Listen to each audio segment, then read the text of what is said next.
কি নাই? ফায়দা নেই। এটা আমাদের বিশ্বাস রাখতে হবে, তাহলে আমরা মুসলমান।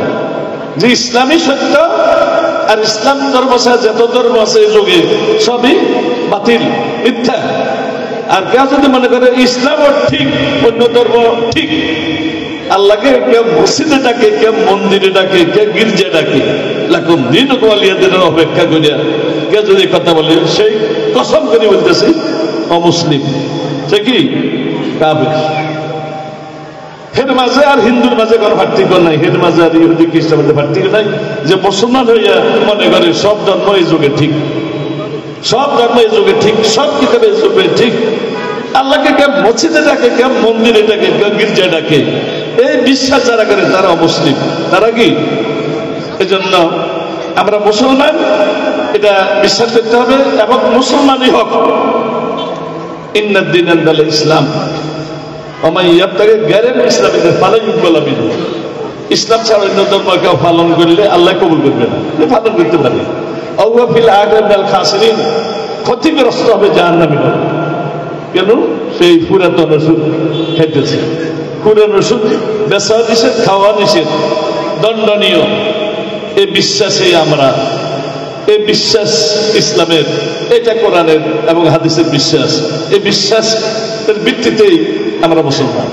তাহলে তবে আমরা কোনো অমুসলিমকে বাধ্য করবো না যে তোমরা এই ওষুধ খাও।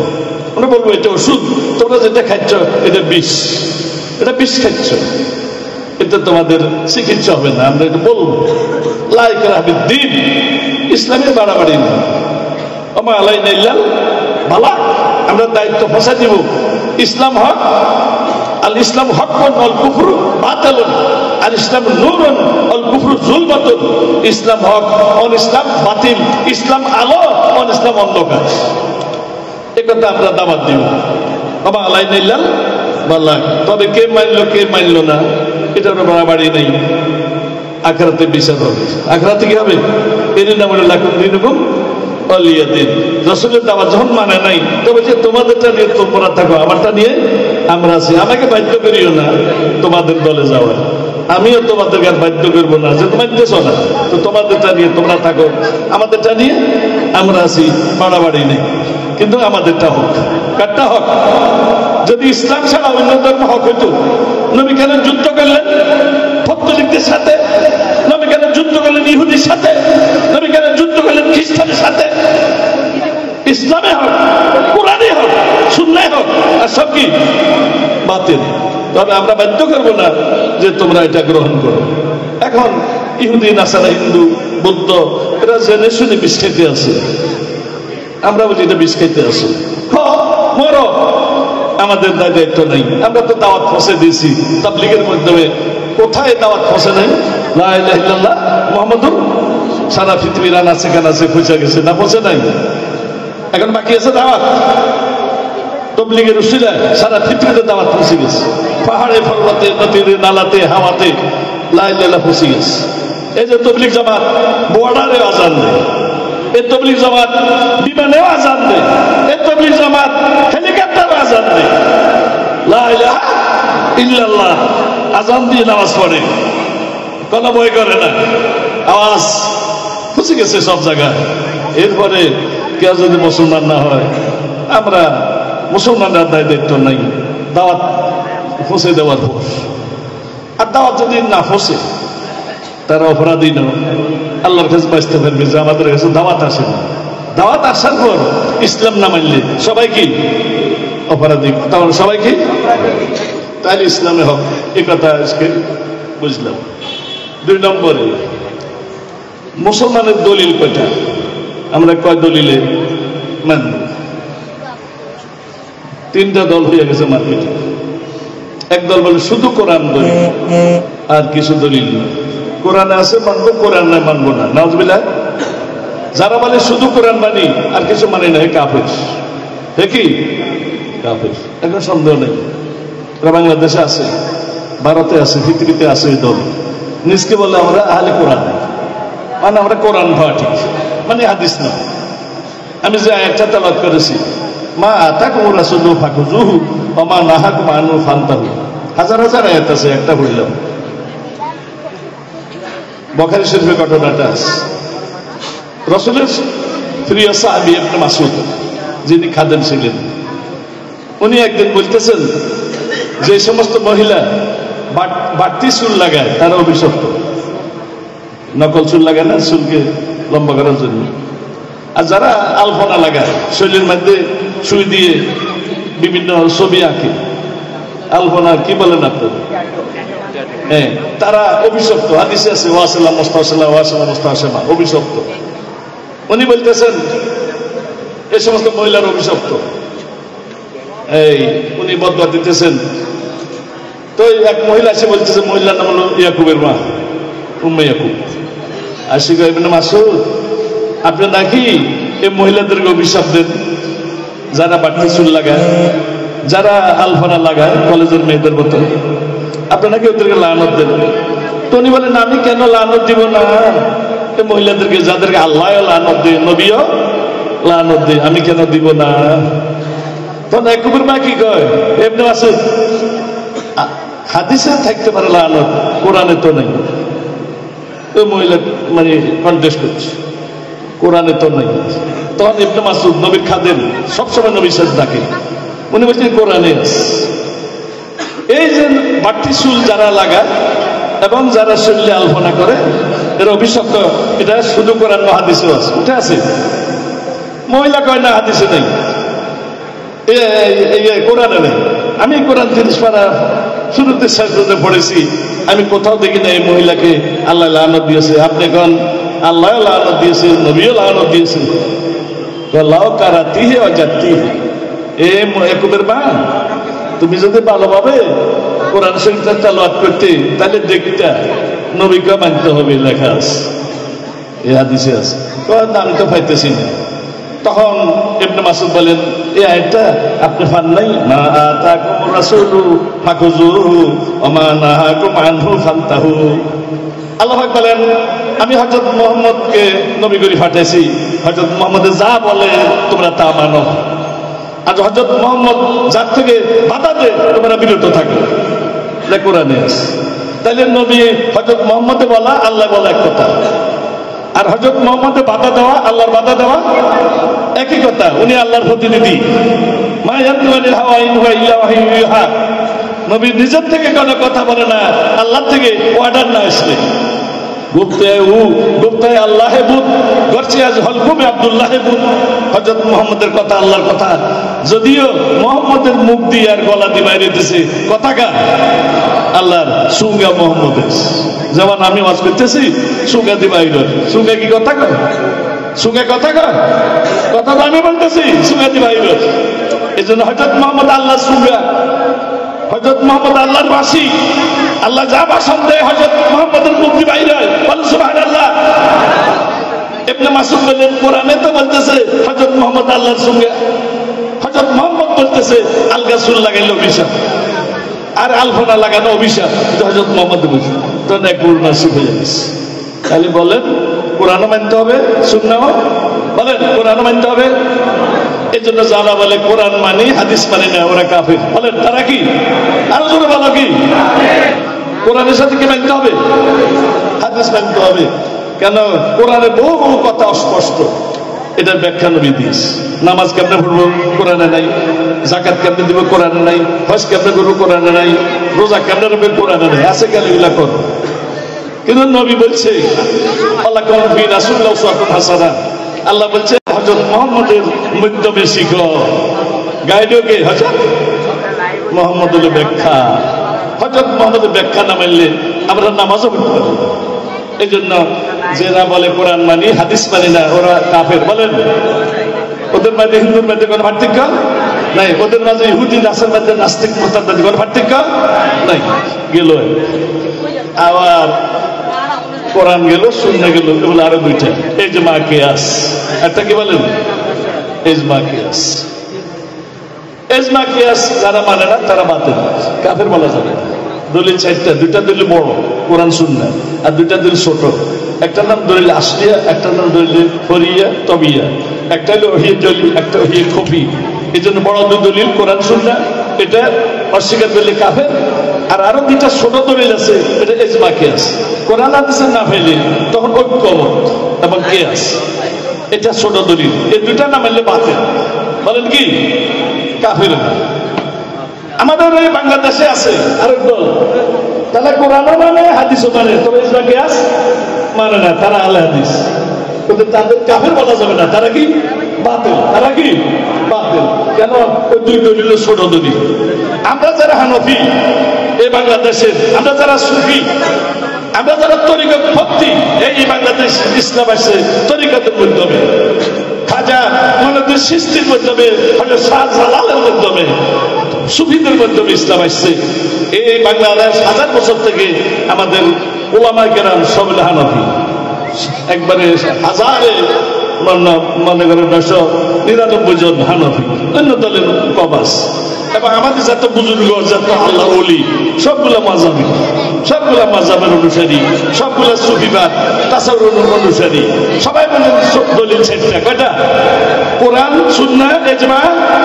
কোরআন সুন্নাহ, বহু মাসলা আছে কোরআন সুন্নাহ পাবেন না, ইজমাতে পাবেন। বহু মাসলা আছে কিয়াসে পাবেন। আল্লাহ বলছে আলিয়ামা আকমালতু লাকুম দীনাকুম, ইসলাম পরিপূর্ণ। তাইলে আমরা কোরআন সুন্নাহর বা কোরআন সুন্নাহতে অনেক কিছু পাই না, তাহলে ইসলাম পরিপূর্ণ কেমন হইল? ইসলাম পরিপূর্ণ হবে 4 দলিল মানলে। আল্লাহ কি মিথ্যা কথা বলছে? ইসলাম পরিপূর্ণ, দ্বীন পরিপূর্ণ, দ্বীন পরিপূর্ণ হবে ইজমা কিয়াস মানলে। এই জন্য বহু মাসলা কোরআন সুন্নাহ খুঁজে পাওয়া যায় না, ইজমা কিয়াসে পাওয়া যায়। ইজমা কিয়াস মানলে ইসলাম পরিপূর্ণ হয়, ইজমা কিয়াস না মানলে ইসলাম পরিপূর্ণ হয় না। এই জন্য যারা লামুজাবে আহলে হাদিস, তাদের মতবাদ ভ্রান্ত। আমরা হানাফি, সুফি, আমাদের দলিল 4টা। বলেন কোরআন, সুন্নাহ, ইজমা। বলেন যাবেন কোরআন, ইজমা, কিয়াস। এই 4 দলিলে যারা বিশ্বাস করে তারা আহলে সুন্নাত ওয়াল জামাত। আহলে সুন্নাত ওয়াল, তারাই হক, এর বাইরে কেউ হক নয়। 4 দলিলে যারা বিশ্বাসী তারাই সত্যপন্থী। আমরা হানাফি, আমরা সুফি, আমরা 4 দলিলে বিশ্বাসী। বলেন সুবহানাল্লাহ। এই হইল সংক্ষিপ্ত কথা। এবার আসুন কিতাবের সবক। 3টা সিয়াসত, 6টা কিতাব বেশি বিশুদ্ধ, এর সাথে আরো কয়েকটা পড়ানো হয়। আজকে 3 কিতাব থেকে সবক পড়া হয়েছে। শেষ হাদিস মুসলিম শরীফের হাদিসটা প্রথম পড়া হয়েছে। সেখানে বলা হইল একটা সন্তানের হক, একটা সন্তানের হক বাপের জন্য, মা বাপের জন্য কত দূর। তো রাসূল বলেন, কোন সন্তান যদি তার মা বাপকে গোলাম পায়, আগে যেমন তো মানুষ বেচা কিনে দাস, এরপরে সন্তান যদি টাকা পয়সা দিয়ে এই নিজের আব্বা আম্মাকে মুক্ত করে, তাহলে তার হক আদায় হইল। আব্বাকে কি করা? দাসত্ব থেকে, বলেন না, আব্বাকে আম্মাকে দাসত্ব থেকে যদি সন্তান মুক্ত করে, তাহলে কি হবে? হক আদায়। এই তো হইল মুসলিমের হাদিস। এই জন্য যে মা বাপের অনেক হক আছে ছেলের উপর, কোরআনে তো পরিষ্কার বলছে, ওয়াকাযা রাব্বুকা আল্লা তা'বুদু ইল্লা ইয়্যাহু ওয়া বিল ওয়ালিদাইনি ইহসান। আল্লাহ তাআলা চূড়ান্ত ফয়সালা, চূড়ান্ত শেষ কথা। আল্লাহ তাআলা চূড়ান্ত ফয়সালা যে আল্লাহর ইবাদতের পর মা বাবার সাথে সদ্ব্যবহার করতে হবে। মুসলমান হলে ইবাদত আল্লাহর, এরপর সদ্ব্যবহার মা বাপের। বলেন ইবাদত আল্লাহর, সদ্ব্যবহার মা বাবার সাথে। এইটা আমি মুসলমান হলে জরুরি। এবং মা বাপ যদি অমুসলিম হয় তখনও তার সম্মান করতে হবে। অমুসলিমকে খানা দিতে হবে, ছেলে মেয়ের খোরাকি দিতে হবে, তার মা বাবার খোঁজখবর নিতে হবে। অমুসলিম হইলেও সম্মান করতে হবে, অমুসলিম হইলেও সম্মান করতে হবে মা বাপের। এইটাই মুসলিম সে বলতেছে, মা বাপের অধিকার অনেক সন্তানের উপর। মা বাপ গোলাম। সন্তান যদি টাকা দিয়ে মা বাপকে মুক্ত করে, তাহলে তার দায়িত্ব পূরণ হয়েছে। এই জন্য আমরা আজকে যারা এই দাওরা হাদিস শেষ করলাম, আল্লাহ রাসূলের অধিকারের পরে আমরা মা বাপের অধিকারের দিকে যেন লক্ষ্য রাখি। ঠিক নেই? আজকে কলেজ ভার্সিটিতে পড়লে তাদের একটা বদনাম আছে, তারা মা বাপের খেদমত করে না, তাদের পরিবারেও শাশুড়ি খেদমত করে না, ওরা বুড়া মা বাপকে বৃদ্ধাশ্রমে রাখে, টাকা দেয়, কিন্তু শারীরিক খেদমত করে না। তাদের লজ্জা লাগে বা ঘৃণা লাগে পেশা পায়খানা সাফ করা, বুড়ার খেদমত করা, এই বৃদ্ধাশ্রমে তারা পাঠাই দেয়। আমরা দাবি করি যারা কোরআন শিখছে, যারা হাদিস শিখছে, যারা নবীর মাদ্রাসার ছাত্র, তারা বুড়া অবস্থায় মা বাপকে বৃদ্ধাশ্রমে পাঠাবে, তারা নিজেরা খেদমত করবে, নিজেরা খেদমত করবে। আলহামদুলিল্লাহ করবে। আমার আব্বা তো কাউকে কষ্ট দেয় নাই, 100 বছর মারা গেছে, খেদমত করতে পারি নাই, টাকা দিয়ে খেদমত করছি, কিন্তু উনি গড়ায় নেই, মা গড়াইছে 2-3 বছর। তাইলে একটা বুড়া মানুষ 20 লাখ গড়াইলে তো অনেক কষ্ট, পেশা পায়খানা সাফ করা, ওষুধ খেলানো, খানা খেলানো, গোসল করানো, একটা বুড়ির লগে 2-3 জন লোক লাগে। আমার পরিবার বড় লোকের মেয়ে, এই এখন এগুলো সাফ করতেছে। একদিন আমাকে বললো যে আমার পায়খানা সাফ করতে গন্ধ লাগে, এখন আমার বাত হজম হয় না, ফ্যাট ফুলে গেছে। আমি সর্বনাশ, এবার তো লোকমা দিল, এখন তো হয়তো আরেকজনের মেয়ে, তার উপর তো জরুরি নয় শাশুড়ি এত কষ্ট খেদমত করা, মা তো আমার। আরে কথা বুঝিয়েন, মা কি আমি বলছি আজ থেকে আর আমি চাকরি করবো না, কথা শেষ। বখারি শরীফ আর পড়াইতাম না, চাকরি শেষ। তুমি যে গন্ধ পাইছো, তুমি যে বলছো গন্ধ পাইছো যে আমার ফ্যাট ফুলে গেছে, ভাত খাইতে পারি না, মার পেশা পায়খানা সাফ করতে করতে, আমি আজ থেকে চাকরি শেষ। কি জন্য? আমার মার খেদমত আমি করবো, মা তো আমার, মা আমার, তোমার মা। তুমি বাদ দিলে আমি তো বাদ দিতে পারবো না।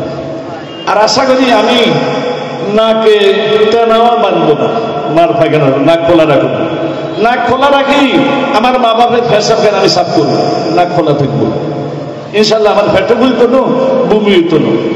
আমার বড়ি করতে আছে বুকে কেন আলে, আমাকে তো 7 বছর আমার মা পাইছে, ছোটবেলায় ফাঁসে শোয়াইছে, আমি তো কত হাইছি, কত মুচ্ছি। নোয়াখাইলে ভাষা বুঝেন তো, আমি নোয়াখাইলে, আমি তো ছোটবেলায় কত হাইছি, কত মুচ্ছি। আমার মা তো কোনোদিন বিরক্ত হইল, আমার মা তো গন্ধ এ কথা কইল, নাকে তেনা লাগানো যে আমার ছেলে ফাঁসে শুয়েছে, গন্ধ লাগবো, রুই টুই লাগাই, বুঝুন কথাটা। আমি তো কোনো মাকে দেখি নাই রুই লাগাইতে, আপনারা দেখছেন, দেখছেন কোনো মা কেছে গন্ধ লাগছে? গন্ধ লাগলে কি মাকে ফেলতে পারতো, পাশে শোয়াইতে পারতো? বরং ছেলের পায়খানা এই থাল থাল দিয়ে বলতো, বাটির মধ্যে পায়খানার কিছু টুকরা পড়ে গেছে, পায়খানাটা ফেলে দিয়ে বাকি ভাত খাই ফেলছে, গরিব মানুষ। আর কারো পায়খানার নাম শুনলে তো বমি আসে, আসে না? বাটির থেকে পায়খানা ফেলে দিয়ে বাকি অংশ মাই খাই ফেলছে, গরিব মানুষ, পুরাটা ফালি দেয় নাই। এভাবে মায়ের কষ্ট হয়েছে 7 বছর, 9 বছর। আমি কি 2-1 বছর কষ্ট করতে পারবো না? আমার চাকরি শেষ। এই কথা বলাতে তো বুড়ি বুঝে গেল চাকরি না করলে খাইবো কি, সংসার তো অভাবনটন দেখা দিব।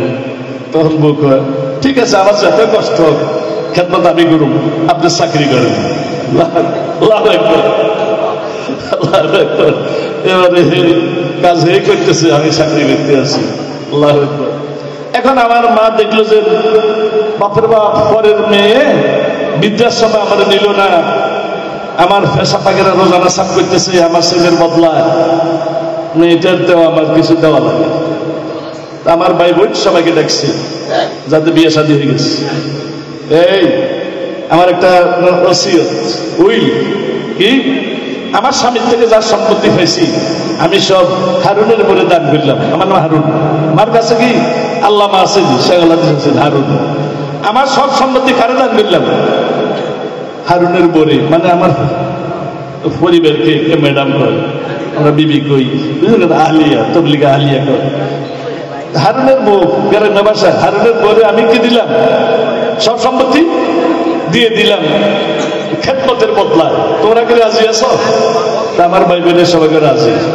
আচ্ছা বুড়ি কর নারাজি কিছু ফায়দা আছে, এটা তো খেদমত করে। হারুনের বউ ফর্দার রাজনীতি কয়, আম্মা আমি তো জমিনের জন্য টাকার জন্য খেদমত করি না, আমি খেদমত করছি দোয়ার জন্য। এবার বুড়ি হাত তুলছে, কি তুলছে? হাত তুলে দোয়া করে দিছে। এ ভাই বোন খুশি, বুঝছেন কথা?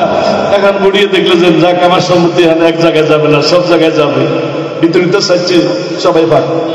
হারুনের পর্যন্ত দোয়া করছে। তখন আমি ওই যে কাম হয়ে গেছি, আমার মাজন হাত তুলছে, আমি কি বলছি আর কথা বোঝার কি হয়ে গেছে? কাম হয়ে গেছে। কাম হয়ে গেছে বুঝছেন? মানে আজ থেকে আমি কোটিপতি, আজ থেকে আমি এই কথা আমার একে হয়ে গেছে। যে রমজানে মারা গেছে আসরের সময় আমি ঢাকার থেকে যাই ওনারে পাইছি, আমার হাতে পানি খেয়ে মারা গেছে আসরের সময়। তারাবির নামাজের পর আমি জানাজা নিজে পড়ছি, দেরি করি নাই। আর জানাজার মাহফিলে আমি আল্লাহকে সাক্ষী রেখে বলছি, আজ থেকে হারুন সাহেব কোটিপতি। সবাইকে একটা মোল্লা মানুষ অল্প বেতন চাকরি করে দায়ের করে আজ থেকে কোটিপতি। আলাদিনের সেরাক পাইছে নাকি? আলাদিনের সেরাক। তখন আমি বলছি হ্যাঁ আলাদিনের সেরাক পাইছি। আমি টাকার গাছ লাগাইছি, টাকার গাছ লাগাইছি। এখন মানুষ বুঝতেছে না, হুজুর বুঝাই কর জানা যা আমি টাকার গাছ লাগাইছি। কি আমার মা আমার জন্য দোয়া করছে শেষ সময়, বুঝলেন না? খেদমতে খুশি, খেদমতে। আর মায় দোয়া করে ধনের জন্য, আর বাপে দোয়া করে সম্মানের জন্য। কথা বুঝি? আব্বাই দোয়া করছে সম্মানের জন্য, মায়ের দোয়া করছে অর্থের জন্য। হারুনের বাতে বাতে ফাতে বাড়াই দো, এরকম কথা। আমি কোটিপতি দাবি করছি। আর পরে বললাম, মা তোমার উপর খুশি, আমার পরিবার জন্য দোয়া করছে। এখন মাটির জন্য স্বর্ণ হয়ে যাবে, যেখানে যাও এখানে টাকা আর টাকা আসতে থাকবে, কল্পনা করতে পারবে না। টাকার বালিশ আমি ঘুমাবো, টাকার বেডিংয়ের মধ্যে আমি ঘুম যাবো, বুঝতে পারতাম? সত্য থেকে টাকা আর টাকা। আল্লাহ দিনের সেরাক হয়েছে। তোমার আমি একটা ওমরা করাবো খুশিতে। আমি ওমরা করেছি গত মাস আমার পরিবারকে ওমরা করেছি, আলহামদুলিল্লাহ। আমার খেদমত করছে এই জন্য যে কাজটা আমার করার দরকার সেটা তুমি করছো। আর মায়ের সম্পত্তি দিছে ফিরে দিছ, মায়ের দোয়া করছে, আমি দোয়া পাইছি, আল্লাহ দিনের সেরাক পাইছি। সুবহানাল্লাহ। এ দাওরা ছেলেরা, এটা আমাদের বৈশিষ্ট্য, কাউমি মাদ্রাসার বৈশিষ্ট্য, আলে ওলামার বৈশিষ্ট্য। আমাদের মা বাপ বুড়াকালে কষ্ট করবে না, আমাদের মা বাপের পেশা থাকে না। নিজ হাতে সাফ করবো, সাকরাতি দিয়ে নয়। আমরা নিজ হাতে সাফ করবো, হাসপাতালে নয়, বৃদ্ধাশ্রমে নয়। কলেজ ভার্সিটির সাহেবদের বন্দোবস্তে নিজ হাতে করে না, বৃদ্ধাশ্রমে। আমাদের আলে ওলামার ব্যাপারে আমাদের শতভাগ আস্থা, আমরা মা বাপের খেদমত করবো নিজ হাতে, ঠিক নেই? এটাই বলছে এই মুসলিম শরীফে, মা বাপের অধিকার, মা বাপের অধিকার। এরপর একটা হাদিস তিরমিজি শরীফ, তিরমিজি শরীফ হাদিস, সেটা একজন তাবেঈর হাদিস, নবীকে যারা দেখছে ইবনে সিরিন, ইন্না হাযাল হাদিসা দীনুন ফানজুরু আমান তাখিজুনা দীনাকুম। এই হাদিসগুলা, এই যে হাদিসের পার্টিটা ধর্ম, কোরআন শিখাইটাও ধর্ম, হাদিস শিখাইটাও দ্বীন ইসলামের অংশ। কোরআন শিখো, হাদিস শিখো, এটা দ্বীন ইসলামের অংশ। এই জন্য তোমরা হাদিস কার কাছে শিখবে, দেখি শুনি শিখবে। যাকে তাকে ওস্তাদ নির্বাচন করা যাবে না। আপনার কলেজ ভার্সিটিতে যে সমস্ত ওস্তাদ গুলো আছে, এরা শুধু শিক্ষা দেখে, কি দেখে? ডিগ্রি দেখে, আর কিছু দেখে না। আমরা আমার ইবনে সিরিন বলতেছেন এই হাদিস এটা ধর্ম। এই হাদিস কার থেকে শিখছ? দেখি শুধু শিখো। তিনি ধার্মিক কিনা, উনি ইমানদার কিনা। শুধু ডিগ্রি দেখি ওস্তাদ নির্বাচন করা যাবে না। ডিগ্রির সাথে ওনার আমল আছে কিনা, ওনার বলো না, ওনার। এই জন্য যার আমল আছে তাকে ওস্তাদ বানাবো, যার শুধু ডিগ্রি আলাকে ওস্তাদ বানাবো না। স্কুল কলেজে আমল দেখে না, ডিগ্রি দেখে। ওটা তো পড়ার লেখা তো আমলের জন্য না, চাকরির জন্য। এই জন্য স্কুল কলেজে শিক্ষক মুসলমানের শিক্ষক হিন্দু আছে, বৌদ্ধ আছে, নাস্তিক আছে, মুরতাদ আছে, ইহুদি আছে, খ্রিস্টান আছে, না নাই? ভুল বলছি? আর কেউ কি যাচাই করে শুধু মুসলমান নিব আর নামাজে নিব, আমরা মুসলিম নেব না, হিন্দু নিব না, ডেনা নিব না, ইহুদি নিব না, খ্রিস্টান নিব না, নাস্তিক নিব না, এভাবে কোন শর্ত আছে? স্কুল কলেজ শর্ত আছে না? মাদ্রাসায় আছে না নেই? এই মাদ্রাসায় কোন হিন্দু হাদিস পড়াইলে আমরা নিব, কোন খ্রিস্টানে, কোন ইহুদি? বরং মুসলমান হয়ে যদি আমল না থাকে, দাঁড়ি নাই, তার থেকে নিব? বাড়িতে পর্দা নেই, তার থেকে নিব না। লাভ হইব। ইমাম বুখারী রহমতুল্লাহ আলাইহি এক হুজুর কাছে গেছে হাদিস শিখার জন্য। হুজুরে কি করলেন? তার একটা ঘোড়া দেখতে পারে না, তখন উনি একটা টুকরি, কি বলি খাসা, আরে বুট চাকার খানা টুকরি, এর ভিতর বুট নাই, সাদা বুট নাই, কিন্তু ঘোড়াকে দেখাচ্ছে, ঘোড়া আস, তোকে বুট দিব। বুঝলেন? আসলে বুট দিবেন না, বুট দেখায় তাকে ধরবো। বুট নাই, দেখাচ্ছে বুট আছে, ঘোড়া আছে বুট খাওয়ার জন্য, বুটটা নাই, ঘোড়াটাকে দড়ি বাঁধে দিচ্ছে। এটা ইমাম বুখারী দেখতেছেন। ঘোড়া ধরা যে কৌশল, বুট দেখাচ্ছেন, বুট দেন, বুট দেখাচ্ছেন, বলেন বুট দেখাচ্ছেন। তো উনি বলছেন, হুজুর আপনার কাছে আসছিলাম হাদিস নেওয়ার জন্য, আর নিতাম না। কেন? আপনি যদি ঘোড়াকে ধোকা দিতে পারেন, আমাদের নবীর হাদিসকেও ধোকা দিতে পারবেন। আপনি হয়তো জাল হাদিস বয়ান করবেন, আমার আপনার উপর আমার আস্থা নেই। উনি হাদিস পড়া নেন নাই তো? আল্লাহু আকবার। এভাবে আমাদের মাদ্রাসার হুজুররা আমল না থাকলে তাকে আমরা ওস্তাদ বানাই না, ঠিক নেই? শুধু ডিগ্রি যথেষ্ট নয়, আমল দেখতে হবে।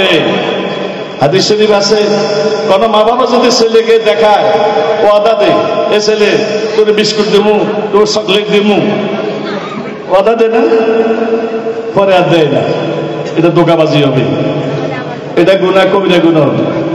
যেহেতু আপনি বলছেন, এ ছেলে স্কুলে গেলে চকলেট দেবো, ওই মুক্তবে গেলে তোকে নাস্তা দিব, চকলেট আর নাস্তার লোক দেখাইয়া যে কাজ আদায় করলেন, চকলেট দিলেন না, কবিরা গুনাহ, এটা ধোঁকাবাজি। কি বলেন?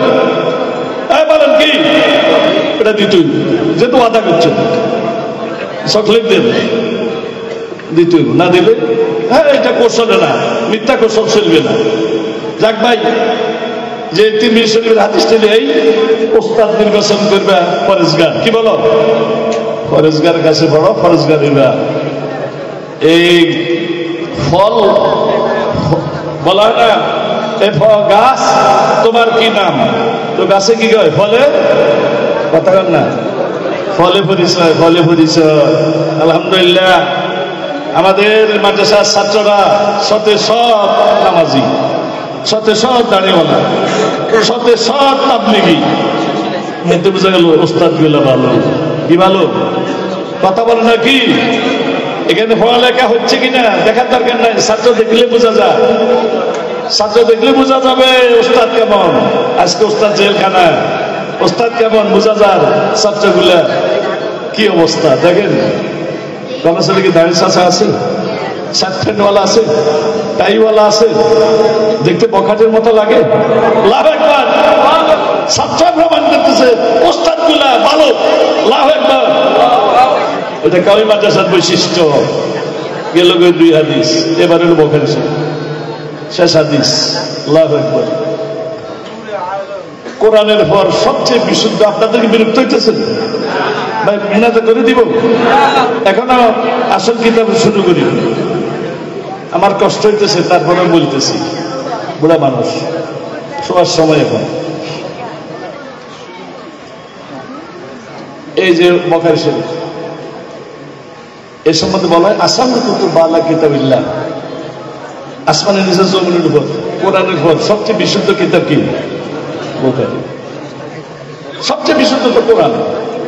কোরআন গান ভুল আছে, লারামেতি, তৌরাত পুরা ভুল, এখন ইনজিল পুরা ভুল, বাইবেল পুরা ভুল, বেদ পুরা ভুল, জালার কিতাব না। এগুলো মানুষের মানানো। কত হাত ঢুকছে, কত বেজাল এখানে আছে।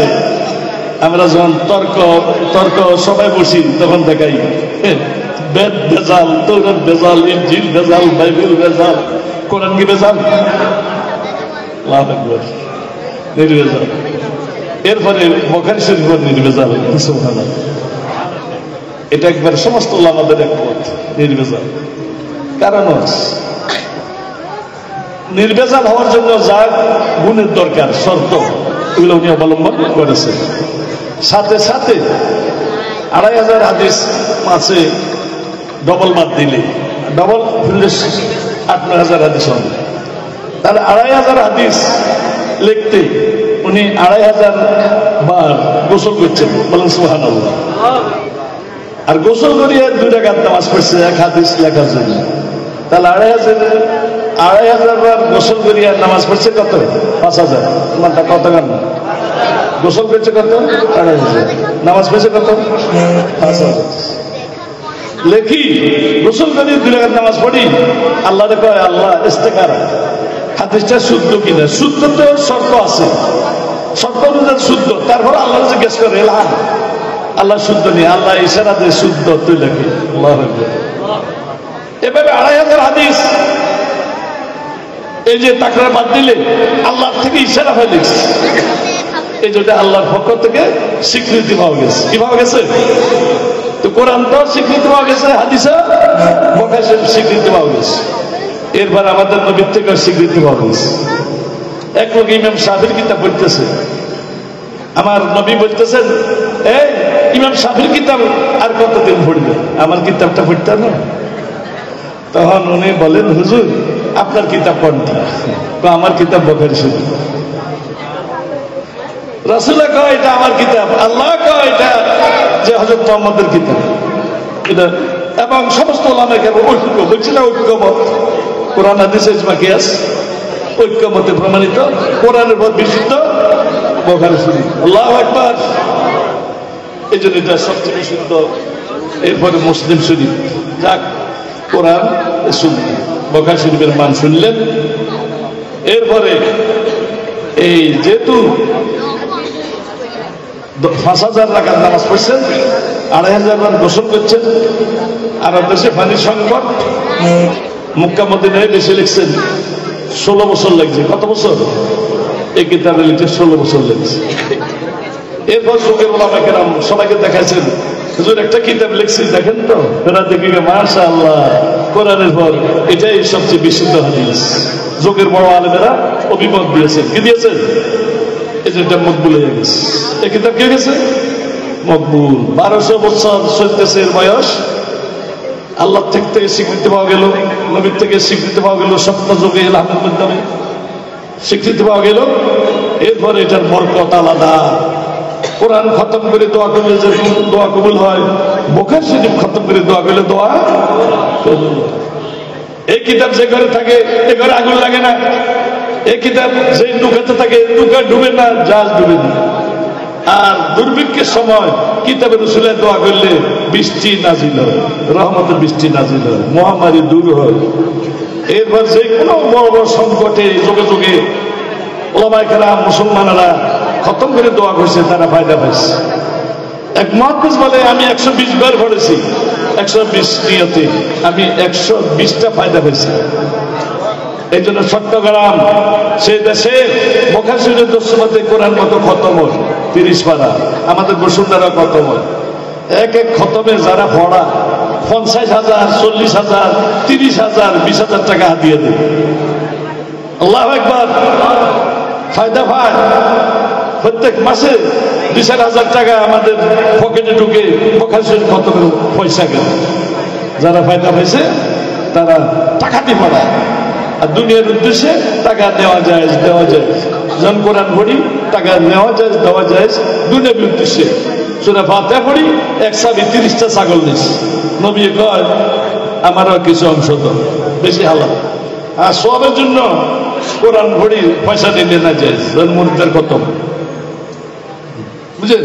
এবারে মুর্দার খতম, সবিনা খতম, এরপরে খতম তারাবি, এটা চুক্তি করি পয়সা নেওয়া হারাম। যেহেতু এটা সওয়াবের জন্য। এটা কি জন্য?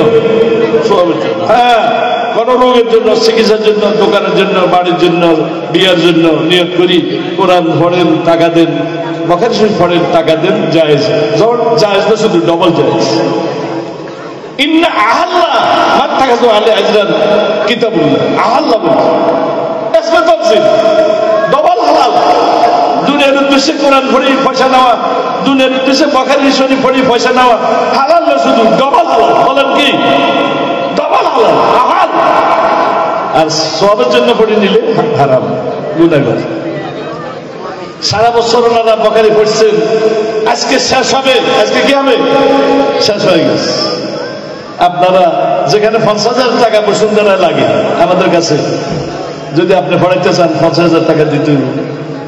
পড়তে চাও 30 পারা, আধা পারে বললে 60 জন লোক লাগে, বুঝলেন না কথাটা? তো এই 50,000 টাকা লাগে, কারো 40 লাগে, কারো 20-এর কমে তো হয় না। আপনার আজকে ফ্রি হয়ে গেছে, আজকে ফ্রি বুখারীর খতমটা আপনার ফ্রি হয়ে গেছে, ফ্রি মাগনা। আপনারা খতমের ফায়দাটা পাই গেছেন মাগনা, টাকা খরচ হয়। অথচ আপনি একা ভাড়াতে গেলে 20,000, কম্পনি 20,000, 50,000 টাকা লাগতো, আজকে ফ্রি পেয়ে গেছেন, আলহামদুলিল্লাহ কর। এবং এক মসজিদে বললে অনেক মূল্য হয়, যে কেতা আতায় পড়ে আসতে পারে। কিন্তু এরা 12 মাসে বসছে, বা 2 মাস বাদ দেন, এরা 10 মাসে শেষ করছে। কয় মাসে? আস্তে আস্তে পড়ছে, আস্তে আস্তে পড়ছে, শুদ্ধ করে পড়ছে। ভুল পড়লে ওস্তাদুল লোকরা দিছে, ভুল পড়ার অবকাশ নাই, শুদ্ধ শুদ্ধ শুদ্ধ। বুখারী খতমটা আজকে হয়েছে, বলেন না কি? শুদ্ধ। এই মুবারক মাহফিলে আল্লাহ আমাকে আপনাকে উপস্থিত তৌফিক দিয়েছেন। আমি তো নিজকে ধন্য মনে করি, আপনারা কি ধন্য মনে করেন? এই বুখারী খতম উপস্থিত কে কে ধন্য মনে করেন? কে কে ধন্য মনে করেন? আমি ধন্য, আমি ধন্য, আমি ধন্য। আমি এই অনুষ্ঠানে যোগদান করে আমি ধন্য। আমি অনেক ফায়দা পাইছি, আমি অনেক উপকার পাইছি, মার দোয়া পাইছি, বুখারীর দোয়া পাইছি, আলহামদুলিল্লাহ। মার দোয়া দিছি, আব্বার দোয়া দিছি, অনেক সম্মানী লোক। আমি আমার অনেক জায়গা জমি, আমার অনেক টাকা, আমি 9 বার হজ করছি, আলহামদুলিল্লাহ। ওই যে মার দোয়ার পরে এখন প্রত্যেক বছর চলে। মার খেদমত করবেন, ওস্তাদের সম্মান করবেন, বাপের খেদমত করবেন, আলেম ওলামার সম্মান করবেন। আলেম ওলামা রাসূল আম্বিয়া, আমার নবী ইন্তেকাল করছেন, ইন্তেকালের পর ইসলামের দায়িত্ব, উম্মতের দায়িত্ব, পাহারাদারি দিয়ে দিয়েছেন আলেম ওলামার হাতে। কার হাতে? আলেম ওলামা উম্মতের পাহারাদার। এই জন্য আলেম ওলামার সিদ্ধান্তের পর আমরা থাকবো, আলেম ওলামার সিদ্ধান্তের বাইরে আমরা যাব না। তাইলে আমাদের দুনিয়া বরবাদ, আখিরাত বরবাদ। কোন আলেমের গীবত করবে না, বুঝে না আসলে মতভেদ আগাছি এখনো আছে, কোন আলেমের বদনাম করবো না, গীবত করবো না। আমি আওয়াম মানুষ, আমি কি বুঝি? আমি আওয়াম মানুষ, আমি কি বুঝি? কোন আলেমের বদনাম করবো না, গীবত করবো না। আলেমের গীবত করলে তার ঈমান চলে যাবে। এই জন্য নবীদের পরে নবীদের ওয়ারিস হলো ওলামা। কে? এরা হলো ইসলামের পাহারাদার। তারা আমাদের এই দাঁড়িবেন মাঝি। মাঝে যদি এই যে আলেম না হইয়া জাহেল হয়, জল্লা গাড়ি অ্যাক্সিডেন্ট করবে। এই জন্য আমাদের ইসলামের মাঝি আলেম, আলেম যাতে দিন ইসলামকে টাইমবে, এই জাজকে টাইমবে, সঠিক পথে পরিচিত হবে। আলেম ছাড়া কোন জালেম বা জাহেল যদি এই গাড়িটা টানে, সে অ্যাক্সিডেন্ট করবে, নিজে মরবে, প্যাসেঞ্জারকে কি মারবে। এই জন্য আমরা সবসময় আলেম ওলামার সিদ্ধান্তের ভিতরে থাকবো, আলেম ওলামার সিদ্ধান্তের বাইরে আমরা যাব না। এই প্রতিজ্ঞা আমাদের করতে হবে। ঠিক আছে? ঠিক আছে? বুখারী শরীফের খতমে আপনারা যোগদান করেছেন। এটা যদি ক্লাসিক, যদি আমি এই ক্লাস করি, এরা তো শেষ হবে না। কেন আমি 45 বছর এটা পড়াই। এর কথা কি আছে? আলহামদুলিল্লাহ তো জানা আছে। এখানে 18টা বহস আছে, 8টা বহস বিষয় সনদে, আর 10টা বিষয়ের মত। 18টা বিষয় আছে। 18 বিষয় বলে রাইতে শেষ হবে, এত বিষয় আছে। তো যাক, এবার একটা পড়ি দিই।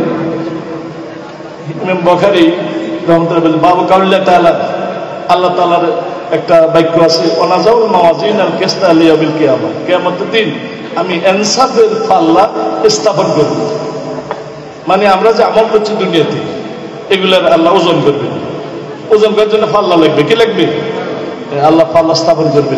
ইনসাফ করার জন্য আল্লাহ পাল্লা স্থাপন করবে, এই কথা কোরআন শরীফ। ও আল্লাহ আমালা বনি আদামা ওয়া কাওলাহুম তুজার, এবং ইমাম বুখারী দাবি করতেছেন বনি আদমের মানুষের আমল এবং মানুষের কথা ওজন হইবে। এই যে আমরা নামাজ যা করছি এগুলো আমল, আর যে জিকির আজকার করি এটা হলো কাউল, মুখের আমল, অঙ্গ প্রত্যঙ্গের আমল সব ওজন হবে। কি হবে? ওজন হবে। এটা উনি দাবি করলেন। আর এবারে ব্যাখ্যা করেন ওকালা মুজাহিদ আল কিসতাস আল আব্দু বিল রুমিয়া। এখানে কিসতে মানে ইনসাফ, এর মুনাসাবাতে ওইখানে আছে যে তোমরা বিল কিসতাস মুস্তাকিম, সঠিক ওজন দিয়ে তোমরা মাপো। আরো কায়তে কেস্তাস আছে, এখানে কেস্তাস একই অর্থাৎ আদল, ইনসাফ। এই রুমি ভাষা, রুমি একটা দেশের নাম, রুমান, এটা আরবি ভাষার শব্দ নয় কেস্ত, এটা রুমি ভাষা। বলতে পারেন আরবি ভাষাতে আজমি ভাষা কিভাবে ঢুকবে, সমস্যা নেই। একটা শব্দ দুই ভাষাতে ব্যবহৃত হয়, এটা মুশতারিক বা মুআররাব। যেমন আমার বাংলা ফানি, উর্দু তো চলে, বাংলা চলে না। মেহমান উর্দু তো চলে, বাংলা তো চলে। গোস্ত উর্দু তো চলে, বাংলা তো চলে, চলে নেই গোস্ত। মেহমান, ফানি, দুই ভাষা চলে। তো কেস্ত এটা আরবি তো চলে, ওই রুমও চলে, অর্থ হল ইনসাফ। আচ্ছা, এই গেল। এরপরে অয়ুকালু আল কেস্ত মাজদারুল মুকসাদে ওয়াল আদিল। কেস্ত এটা মুকসাদের মাজদার, অর্থ হল ওই ইনসাফ। আর আমার কাছে তো মানে জালিম, এটা বা কি বুঝেন? এটা একটা ব্যাকরণের মাসলা। কেস্ত শব্দ এটা দুই মানে, দুই অর্থ। এক অর্থ হল ইনসাফ, আর এক অর্থ জুলুম। বাবে নাসারা থেকে যখন ব্যবহার হবে কাসাতাই 100 তখন হবে জুলুম। বাবে জরাবার থেকে যখন ব্যবহার হবে কাসাতাই 100 তখন হবে আদল।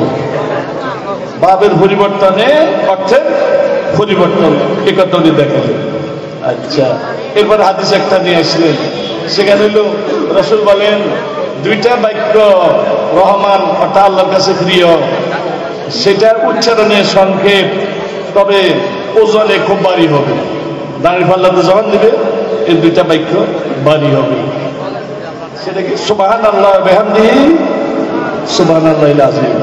এই দুইটা বাক্য এটা ওজন করলে অনেক ভারী হবে। অনেক কথা এখানে সংক্ষেপে বলি। আমাদের দেশে যেরকম বাতিল ফেরকা আছে, ইমাম বুখারীর যুগেও বাতিল ফেরকা ছিল, যেমন মাঝভান্ডারী, এই যে আটশোশী, এই দেওয়ানবাগী, রাজারবাগী, এগুলাকে আমরা বাতিল করি না? শিয়া, কাদিয়ানি, এরকম ইমাম বুখারীর যুগেও কিছু বাতিল ফেরকা ছিল। তাদের নাম হলো মুতাজিলি, বুঝছেন, খারেজি, রাফেজি, মরজিয়া, জহমি। তো ইমাম বুখারীর যুগে একটা দল ছিল, তাদের নাম হলো মুতাজিলি। নাম মুসলমান, তবে কিছু আকীদা খারাপ আছে, অর্থাৎ দুর্বল মুসলমান, ফাসিক মুসলমান। এরা কি কয়? এরা যুক্তি দিয়ে কোরআন হাদিসকে মাফে। নাউজুবিল্লাহ। হ্যাঁ, শেষ করে এটা তোর কাছে নিয়েছি, বসবাদ দিয়ে দিয়েছি তো ভাই। তো এই যে বলা হইতেছে, কি বলতেছে, হ্যাঁ, যুক্তি দিয়ে তারা কোরআনকে মাফে, হাদিসকে মাফে, অথচ যুক্তি দিয়ে কোরআন হাদিসকে মাফা হবে। যুক্তি সব সময় এক হয় না, একজন যুক্তি এক প্রকার, একজনের আর প্রকার। এই যে এখন কত যুক্তি, একবার যুক্তিবাদীরা কয় আসমান ঘুরে, আবার কয় জমিন ঘুরে, আবার কয় সব ঘুরে, বুঝলেন না? যুক্তি কত কিছু যুক্তি দেখা যায়। এই নিয়ে বস করলে অনেক সময় দরকার। যুক্তি দিয়ে কোরআন হাদিস মাপা হবে না, কোরআন হাদিস দিয়ে যুক্তি মাপা হবে। কোরআন হাদিস দিয়ে বলতে হবে কোন যুক্তি সঠিক, কোন যুক্তি বেঠিক। কোরআন হাদিস দিয়ে যুক্তি মাপবো, যুক্তি দিয়ে কোরআন হাদিস মাপবো না, বুঝছেন এই কথাটা? এটাই ইমাম বুখারী বলতে আছে। তো হেরা কয় যুক্তি দিয়ে আমরা কোরআন হাদিস যদি যুক্তির পক্ষে মানবো, আর যদি কোরআন হাদিস যুক্তির বিরুদ্ধে হয়, তাহলে আমরা একটা রূপক ব্যাখ্যা করব। অর্থাৎ এটা সঠিক ব্যাখ্যা নয়, এটা মাজাজি অর্থ করবে। তো সেটা এই কোরআন হাদিসে বলতেছে ওজন হবে, মানুষের আমলের কি হবে? ঈমানের ওজন হবে, নামাজের ওজন, রোজার ওজন, কালিমার ওজন হবে। দেখো আমল তো ধরা যায় না, আমল কি ধরা যায়? তো যেটা ধরা যায় না, যেটা আকার নাই, এটা ওজন কেমন হবে? যুক্তি ওজন করতে হলে এটা আকৃতি বিশিষ্ট হইতে হবে, আমলের তো আকৃতি নাই, ওজন কেমন হবে? অথচ কোরআন বলছে ওজন হবে, হাদিস বলতেছে ওজন হবে, এটা যুক্তির বিরুদ্ধে। তো তারা বলে কি যে অর্থ দুই প্রকার, একটা হলো প্রকৃত অর্থ হাকিকত, একটা হলো রূপক অর্থ মাজাজ। এখানে ওজন মানে বাস্তবে ওজন না, ওজন মানে একামত আদল, নেই বিচার। কি বিচার? আল্লাহ সুবিচার করবেন। সুবিচারটা বুঝাইল কি? আল্লাহ ওজন করবেন, ওজন তিনি করবেন না, অর্থ হলো সুবিচার করবেন। সুবিচারটা বুঝাইছেন ওজন দিয়ে, এটা রূপক অর্থ, এটা বলেছে। আসলে ইমাম বাখারী বলেন তোমরা যে বলতেছ রূপক অর্থ, রূপক অর্থের প্রয়োজন নাই, প্রকৃত অর্থ আমাদের ওজনের সম্ভব, আমাদের ওজন সরাসরি সম্ভব। কেমনে? আল্লাহর কুদরত আছে, কি আছে? ইন্নাল্লাহ আলা কুল্লি শাইইন কাদির। যে জিনিস আকৃতি নাই এটার আল্লাহ কি করতে পারে? ওজন করতে আল্লাহর কুদরত আছে। এখন তো বিজ্ঞান প্রমাণ করতেছে যেটার আকৃতি নাই, ধরা যায় না, এটার ওজন হবে। বাতাস ধরা যায়, ওজন হয়। শীত ধরা যায়, ওজন হয়। গরম কি ধরা যায়? এটার ওজন হতে আছে কত ডিগ্রি। তাই মানুষের যন্ত্রে যদি আকার ছাড়া বস্তু ওজন হতে পারে, আল্লাহ যন্ত্রে কি ওজন কি অসম্ভব? একদম। এটা দুই নম্বরে আমলগুলা যেটা বর্তমানে আকার নাই, এটাকে আল্লাহ আকৃতি করবেন, আকৃতি করে ফেলবেন, এটার হাদিস আছে। যেমন একজন মুর্দা একটা ভালো মানুষ দেখবে, ভালো ছবি দেখি, বলি তুমি কে?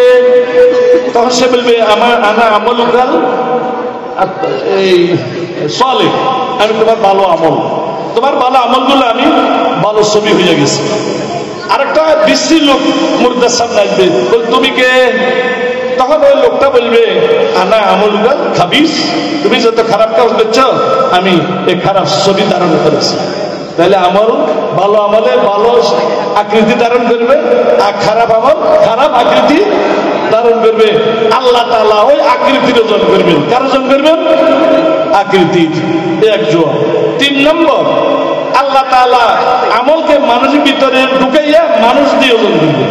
ওজন করবেন আমলের মধ্যম কি? মানুষ। যেমন পানি ওজন করা যায় না, তখন পানিকে পলিথিনে ঢুকে কি করে? ওজন করে। মাছ লাফালাফি করে, এই জন্য খাঁচার ভিতরে ঢুকে ওজন করে। আসলে কিন্তু খাঁচার ওজন করতেছে না, ওজন করছে মাছের। আসলে কিন্তু পলিথিনে ওজন করতেছে, ওজন করতেছে কি? পানি। ঠিক আল্লাহ তাআলা ব্যক্তিকে দাড়ি পাল্লার মধ্যে বসাইবেন, বসাবার পর কারো পাল্লা ভারী হবে, কারো পাল্লা পাতল হবে, উদ্দেশ্য হলো আমল, কিন্তু মধ্যম কি? মানুষ। এভাবে অনেক হাদিস আছে যে মানুষকে ওজন করবে। একটা মানুষ পাতল, খুব ওজন হবে আমাদের কারণে, একটা মানুষ খুব মোটা, কিন্তু ওজন মোটে হবে না, ও আমল লাগছে। তাইলে ওজন আমলের হবে, মধ্যম হলো মানুষ। আর একটা হইল ওজন আমলের হবে মধ্যম কাগজ। মধ্যম কি? এটা একটা পদ্ধতি আছে। যেমন এই যে আমরা যে আজকে বখারি শরীফ পড়লাম, এটা কোথায় লেখা আছে? কাগজ বা কথা বল না, পড়তেছে হাদিস, মধ্যম কি? এই কাগজ। আল্লাহু আকবার। এই জন্য আমরা যা আমল করি এটা আল্লাহ লিখে রেখেছেন, এটার নাম আমল নামা। এটার নাম কি? আমল। যে মালে হাজার কিতাব, কাফেরা বলবে এই আমল নামা আশ্চর্য, লাইগাতে সগীরতে আল্লাহ কাবিরের যে আসাহা, ছোট বড় সব লিপিবদ্ধ হয়ে গেছে। তাহলে ওজন হবে আমলের মধ্যম কাগজ। মধ্যম কি? কাগজ দিয়ে আমল ওজন হবে। কাগজ ওজন হবে না, ওজন আমলের। মধ্যম কি? কাগজ, পলিথিন। এরপরে আরেকটা হাদিস আছে যে একটা ব্যক্তির 99টা কাগজ। কটা কাগজ? 99টা পাপ। নামাজ পড়ে না, রোজা রাখে নাই, এই গুনাহ করছে, মদ খাচ্ছে, সুদ খাচ্ছে, কত কিছু আছে না, এরকম 99টা খাতা আছে তার গুনাহ। আল্লাহ কয় এ বান্দা তুমি অপরাধগুলো করছো? করছি তো। এখন বান্দা কাঁদে, হ্যাঁ রে আমি তো জাহান্নামে যাবো, জাহান্নামে যাবো। আল্লাহ কাঁদিস না, আরেকটা খাতা আছে, এটা আমি বাইর করি। সেই খাতাতে লেখা আছে লা ইলাহা ইল্লাল্লাহ মুহাম্মাদুর রাসূলুল্লাহ ওয়া আশহাদু আল্লা ইলাহা ইল্লাল্লাহ ওয়া আশহাদু আন্না মুহাম্মাদান আবদুহু ওয়া রাসূলুহু। আল্লাহ পাক বলেন তুমি 99টা গুনাহ করছো, পরবর্তীতে কালিমা পড়ছো, সব গুনাহ মাফ হয়ে যাবে। এই জন্য ওই গুনার কাগজের ওজন হবে না, কালিমার কাগজটা দামি যাবে, ওজন হবে। বলেন সুবহানাল্লাহ। তাহলে হাদিস বলতেছে আমাদের ওজন হবে কিসের মাধ্যমে? কাগজের মাধ্যমে। তাহলে আমাদের ওজন সম্ভব না সম্ভব? সরাসরি আমলের ওজন সম্ভব। আবার আমলকে আকৃতি মুজাসসাম করার মাধ্যমে সম্ভব। আমলকে ব্যক্তির ভিতরে ঢুকাইয়া ব্যক্তির মাধ্যমে সম্ভব। আমলকে কাগজের মধ্যে ঢুকাইয়া কাগজের মাধ্যমে আমল ওজন সম্ভব। হে মুতাজিলি তোমরা বলো আমলের ওজন অসম্ভব, আল্লাহ এমনি বিচার করবেন। এটা শুধু বলছে মানুষকে বুঝ দেওয়ার জন্য, আল্লাহ এমনি বলে নাই, বাস্তবেই ওজন করবেন। বলে সুবহানাল্লাহ। তাহলে ওজন সম্ভব না সম্ভব? আমরা যে আজকে কথাবার্তা বলতেছি, আমল করতেছি, এটা লেখা হইতেছে কিনা বলেন? কাগজের ওজন হবে, ব্যক্তির ওজন হবে, অথবা সরাসরি আমল ওজন। কেমনে করবে আল্লাহ ভালো জানে, তবে সম্ভব। বলেন কি? এখন বলেন আল্লাহ তো সব জানে, তারপর আমার ওজন কেন করবে? এটাও বলছি। আল্লাহ জানলে কি হবে? আল্লাহ নিজের জানা অনুযায়ী যদি বিচার করবেন, করতেন, করেন, তো কিছু কাফের বলবে কি? গুনাহগারে আমার অনেক আমল ছিল, আল্লাহ আমার দেন, আল্লাহ আমার অবিচার করছে। কি করছে?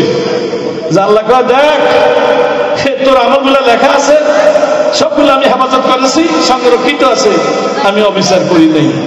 আল্লাহ ইচ্ছা করলে আমল নামা ছাড়াও বিচার করতে পারেন, কিন্তু করবে না, আল্লাহর বদনাম হইব। কি হইব? কথা বল না, কি হবে? একটা ভালো ছেলে না খারাপ ছেলে ওস্তাদের বুঝতে পারে, এই জন্য পরীক্ষা ছাড়া নম্বর দিতে পারে, তুই ফাঁস তুই নাস। কিন্তু যাকে ফেল করছে সে করবে কি? না পরীক্ষা দিলে আমি ফার্স্ট করতাম, স্যারে আমার ফেল করে দিছে, এই জন্য স্যারে বদনাম থেকে বাঁচার জন্য বলতেছে ফেফাল্লো কি না প্রশ্ন করছেন, কোশ্চেন করছেন, লেখো। তো ভালো ছেলে লিখছে, খারাপ ছেলে লিখতে পারে নাই। একজনে 100 দিয়েছে, একজনটা ডিম দিয়েছে। কি দিছে? ডিম দিছে। এখন যাকে ডিম দিছে সে তো আর বলতে পারবেন না স্যারে আমার জুলুম করছে, আমি তো অনেক কিছু লিখছি, ডিম কেন দিল? এখন স্যারে বলবে তোর কাগজের মধ্যে কিছুই নাই, তোর ডিম ছাড়া কি পাইবে? আর যদি এই পরীক্ষা না নিয়ে এমনি ডিম দিয়ে দিতেন আর কাউকে 100 মার দিতেন, তখন ডিম আনাবে তো আমার বড় অবিচারিস। কি হয়েছে? এই জন্য আল্লাহ নিজের জ্ঞান থেকে বিচার করবে না, আমলগুলাকে সংগৃহীত করিয়া কাগজ বা যে কোনো পদ্ধতি ওজন করিয়া সবাইকে দেখাবেন। তোমাদের কর্মকাণ্ড আজকে চোখে দেখো, আমি জুলুম করি নাই, আমি ইনসাফ করেছি। আর যদি তোমাদের আমলগুলা নিজের চোখে না দেখতে, বলতে আল্লাহ আমার জুলুম করেছে। আলহামদুলিল্লাহ ভাই, জীবনের শুরু থেকে শেষ পর্যন্ত আমরা যত আমল করি এগুলা ফেরেশতারা লিখে রাখতেছে। বলেন কি? কেরামান কাতিবিনা ইয়ালামুনা মা, এগুলা সব লিখে রাখতেছে। কিয়ামতের মধ্যে একটা ওজন হইব। এই জন্য কেউ যদি গুনাহ করে থাকেন, তওবা করেন, তাহলে এটা মুছে ফেলা হয়। কি ফেলা হয়? বলেন কি ফেলা হয়? আজকে খতমে বরকত অনুষ্ঠানে আমাদের এই অঙ্গীকার থাকবে, এই 30 বছর 40 বছর হায়াতে অনেক পাপ করছি, আল্লাহ এই বরকতের উসিলায় পাপগুলা আমলনামাতে মুছা দাও। বলেন কথা বলেন না, পাপগুলা কি মুছা দাও। কিয়ামতের দিন দেখাবার দরকার নাই, মুছাই দাও, মুছাই দাও। আমরা খাঁটি তোবা করতেছি বরকত শরীফের অনুষ্ঠানে, আমাদের গুনাহগুলোকে মুছাই দাও। আলেম ওলামার নেতৃত্বে আমাদেরকে পরিচালিত করো এবং মসজিদ মাদ্রাসাতে দান করার জন্য তৌফিক দান করো। সবাই বলে আমিন। এখানে আমি শেষ করলাম। সনদ আমাদের মুসলমানদের বৈশিষ্ট্য, বলছি না এটা শেষ হবে না ক্লাসিক সিস্টেমে যদি আমি পড়াই, এই জন্য আপনাদের দিকে লক্ষ্য করি শেষ করলাম। আলহামদুলিল্লাহ অমুসলিমদের যে ধর্মীয় গ্রন্থগুলো আছে এগুলো কোনো সনদ নাই, এই জন্য নষ্ট হয়ে গেছে। আমাদের মুসলমানদের কোরআন এটা সনদ আছে, হাদিস সনদ আছে, ফিকহ সনদ আছে, সুফিবাদের সনদ আছে। আমরা সনদ ছাড়া সূত্র ছাড়া কোনো কথা বলি না। ইসলামকে আল্লাহ হেফাজত করছেন ওলামাদের মাধ্যমে এবং সূত্রের মাধ্যমে। আমি যে বখাই শরীফ পড়ছি আজকে ওনারা পড়লেন রসুল পর্যন্ত আমার ওস্তাদ 24 জন। কজন? 24 জন সনদে আলী। আর আরেকটা সনদ আছে আমার থেকে রসুল পর্যন্ত ওস্তাদের 26 জন। সনদে আলী 24, সনদ সাহেবের 26। আজকে যারা আবার এখানে বারাত পড়ছেন আমি ওদেরকে অনুমতি দিলাম, তোমরা আমার ছাত্র। আলহামদুলিল্লাহ বলো। এই আমার সূত্রে তোমরা হাদিস পড়াইতে পারবে যে আমার ওস্তাদ আল্লামা হারুন বুখারী তা বলতে পারবে। এই জন্য রসুল পর্যন্ত সনদ বলার সময় নাই। আমি গত অক্টোবরে আল্লাহ উমরা নিয়েছেন, নভেম্বরে আসছি, সেখানে 21 জন শেখ আমার থেকে সনদ দিছে। কজন? 21 জন আরবিরা আমার থেকে সনদ দিছে। আরবি হইয়া বাঙালি থেকে নিছে, দেখলে একটা সিনিয়র মুহাদ্দিস। তো তাদের জন্য সনদটা আমি বানাইছি, এটা অস্তরে ফাটা দিয়েছি সিলমুরদি। এই জন্য বাংলাদেশে যেখানে যেখানে খতরে বখারি করি আমি এই সনদটা ছাত্রদেরকে দিই, কোনো আলেমেরা নিতে চাইলে ওদেরকে দিই।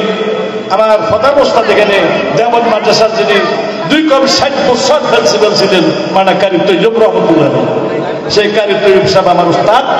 আমার সনদটা এটা বড় আলী, এর থেকে বড় সনদ বাংলাদেশ সরকার আছে কিনা আমার জানা নাই। এই জন্য যারা নিবে আমার ছাত্রের কাছে আছে, কিছু খরচ আছে, এটা কম্পোজ খরচ আছে, ফটোস্টেট খরচ আছে, সিল খরচ আছে। এই জন্য 100 টাকা রাখা হয়েছে, তোমরা প্রত্যেকে এক একটা দিয়ে নিবে। আর ওই আমি বর্তমানে মুসলমানদের অনেক আমাদের সমস্যা আছে, ওইটা নিয়ে আসো। 2টা সমস্যা বেশি, একটা সমস্যা পুরুষের, একটা সমস্যা নারীর। পুরুষের সমস্যা হলো দাড়ির সমস্যা, সব কিছু করে কিন্তু দাড়ি রাখে না। এই জন্য অনেক ওলামায়ে বলেন এই যুগে কোন মুসলমান এই পরিবেশের সাথে লড়াই করিয়া যদি দাঁড়ি রাখে সে আল্লাহর ওলি। দাঁড়ি রাখলে কি, কেন দাঁড়ি রাখা অনেক কঠিন এই যুগে। এই বইটা নিয়ে আসো। দাঁড়ি রাখা এই যুগে আল্লাহর ওলির চিহ্ন, এটা বিরাট জিহাদ। দাঁড়ি তবলিগের উসিলা বহু লোক দাঁড়িয়ে রেখেছে। আজকে আমাকে মুফতি বললেন, হুজুর আমি দাঁড়িয়ে রেখেছি তবলিগে যাই। আমার সাথে একটা উকিল আছে, এখন ব্যারিস্টার পিছনে আছে, আমার কথা উনি দাঁড়িয়ে রেখেছে। এই জন্য দাঁড়িয়ে রাখাটা কলেজ ভার্সিটিতে কত কষ্ট দেখতে চাচ্ছ না। তারপরেও তবলিগে যাই, আলো বলে আমার সোহবতে ওনারা দাঁড়িয়ে রাখে। এই দাঁড়িয়ে খুব ফজিলত। 2 নম্বরে হলো পর্দা। এই পর্দা মুসলমান নারীদের জন্য ফরজ, নামাজ রোজাদের ফরজ, পর্দা ফরজ। আজকে অনেক মহিলা আছে নামাজ পড়ে, রোজা রাখে, হজ করে, যাকাতের প্রস্তুতি আনন্দের দান খরচ করে, কোনো সমস্যা না, কিন্তু পর্দা করে না। কি করে না? ঠিক না বলেন? মহিলারা সব করে, কি করে না? পর্দা করে না। পর্দা করে আগুন লাগছে। এই জন্য আমি পর্দার উপর কিতাব লিখছি, মুসলিম নারী। মুসলিম 350 পৃষ্ঠা এই কিতাব, 350 পৃষ্ঠা। শুধু মুসলমান দাবি করলে হবে না, এক একটা পৃষ্ঠা আলাদা করে পড়বেন মুসলমান। আপনার মাকে দিবেন, বোনকে দিবেন, যে একজন মুসলিম নারী হতে হইলে কি কাজ করতে হবে। 350 পৃষ্ঠার একটা কিতাব আমি লিখছি। এটা মার্কেটের দাম এখন 250, আমি লিখুক এই জন্য, কারোর দাম বেশি 200 টাকা। আপনারা যাওয়ার সময় নিয়ে যাবেন, বেশি করে নাই সনদ। আর মুসলিম নারীকে আপনারা নিয়ে যাবেন, যাওয়ার সময় 200 টাকা দাম। আলহামদুলিল্লাহ এখানে শেষ করলাম। আমার অনেক কথা বাকি ছিল সময়ের অভাবে এবং যে বয়সের কারণে এখানে শেষ করলাম।